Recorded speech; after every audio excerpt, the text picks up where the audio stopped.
Welcome বন্ধুরা, আমি broccoli কারি recipe বানাচ্ছি। আপনারা স্কিপ না করে দেখতে থাকুন। এই জন্য আমি ব্রোকলি ফুলকপির মতো টুকরো টুকরো করে কেটে নিয়েছি। কেটে ভালো করে ধুয়ে এটা একটা বাটিতে নিয়ে ওর মধ্যে আমি 5-6 চামচ বেসন দিয়েছি, সামান্য লবণ দিয়েছি আর হলুদ দিয়েছি। দিয়ে ওটা আমি ভালো করে মেখে নিচ্ছি। মেখে এখানে কড়াই আমি সরষের তেল গরম করছি। ওর মধ্যে ব্রোকলি দিয়ে আমি ভেজে ভেজে তুলব। দেখুন আমার তেল গরম হয়ে গেছে আর ব্রোকলিগুলো আমি ওর মধ্যে ছেড়ে দিয়েছি। এবার আমি ভাজছি, ভেজে ভেজে এগুলো তুলে নেব।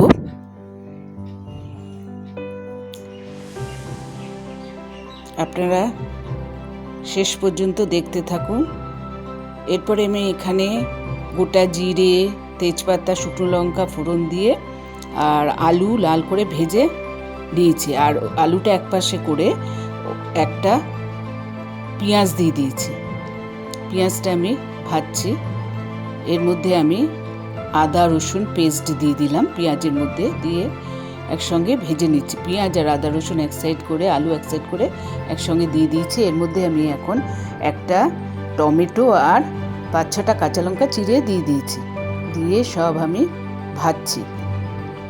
এরপরে আমি এর মধ্যে হলুদ দিলাম আর একটু গোটা গরম মশলা, এলাচ, লং, দারচিনি অল্প দিয়ে দিয়েছি। কাশ্মীরি লঙ্কা গুঁড়ো দিলাম, মটরশুঁটি দিলাম আর এর মধ্যে এরপরে সামান্য ধনে গুঁড়ো আর জিরে গুঁড়ো দিয়েছি। দিয়ে অল্প মশলাতেই রান্না হবে, কিন্তু খুব টেস্টি হয় খেতে।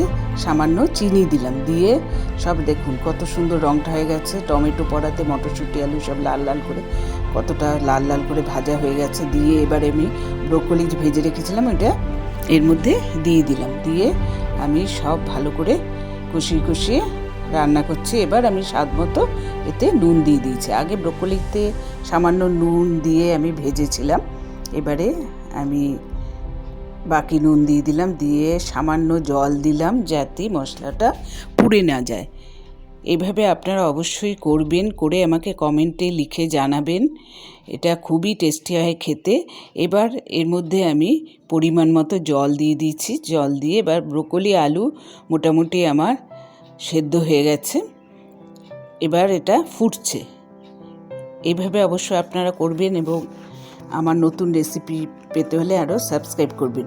এবারে আমি এর মধ্যে ভাজা মশলা দিলাম। ভাজা মশলা বলতে মৌরি, গোটা জিরে, গোটা ধনে, শুকনো লঙ্কা, তেজপাতা শুকনো খোলায় ভেজে ড্রাই রোস্ট করে আমি এর মধ্যে দিয়ে দিয়েছি। এর মধ্যে এরপরে গরম মশলা দিলাম, ধনেপাতা দিলাম। দিয়ে নেড়ে চেড়ে আমি এটা ঢেকে দিয়েছি যাতে গন্ধগুলো ভালো করে তরকারির সঙ্গে মিশে যায়। এই জন্য কিছুক্ষণের জন্য ঢেকে দিয়েছিলাম।